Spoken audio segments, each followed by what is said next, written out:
Jared Moskowitz pressed Republican Jim Jordan about that timeline during the hearing today. Take a listen to that exchange.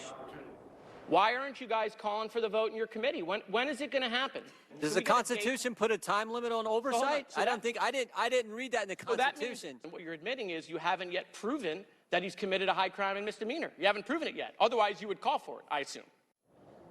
And aside from testy moments like that, there were also no shortage of theatrics today. Jared Moskowitz, for example, showed up in a Vladimir Putin mask, a reference to the fact that Democrats think Republicans are doing Russia's bidding by pursuing this impeachment inquiry. Republicans saved an empty seat for Hunter Biden, who was a no-show, and Democrat Eric Swalwell at one point put up a poster board and said time of death for the impeachment inquiry. So a lot of drama, a lot of fireworks, but not a whole lot of revelations. Wolf. Melanie Sedona up on Capitol Hill, thank you very much. Joining us now, that key House Democrat who attended today's hearing, Congressman Jared Moskowitz. Congressman, thanks so much for joining us. You were goading the chairman, Jordan, on the lack of evidence, but now Republicans are planning to invite President Biden to actually testify. Are they simply going to push ahead on their impeachment effort right now? What do you think? Well, I mean, thanks, Will. First, thanks for having me. I was trying to show that there's not going to be an impeachment.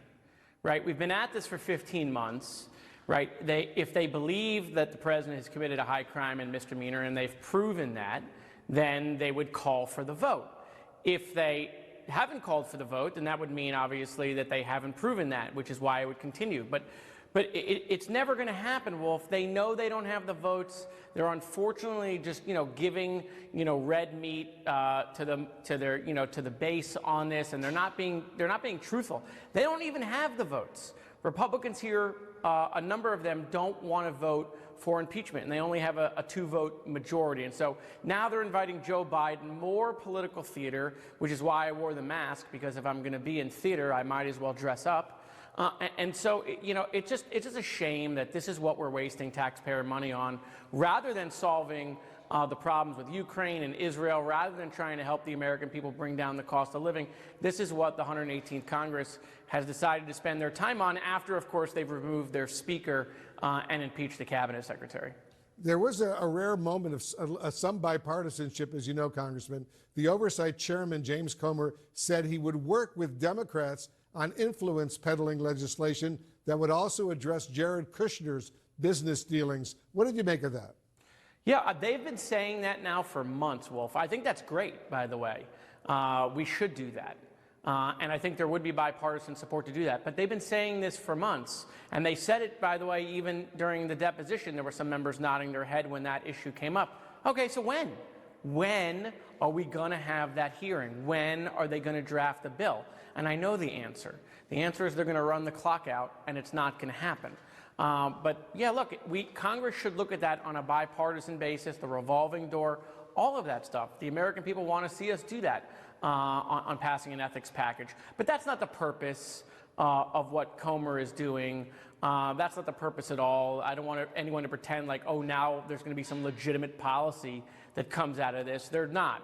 They're going to do this all the way up into the election. It's trying to affect Joe Biden's poll numbers by prosecuting Hunter Biden in the court of public opinion. But they're never going to impeach Joe Biden. They don't have the evidence on Joe Biden because Joe Biden did nothing wrong.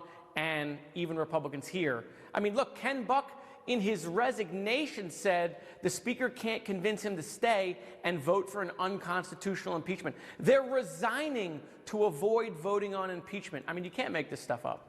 Very interesting. Very quickly on a different issue, while I still have you, Congressman, we're just learning that the White House National Security Advisor, Jake Sullivan, made an unannounced trip to Ukraine, telling officials there he's confident that a new aid bill for Ukraine will eventually pass. Can he really make that promise? What do you think?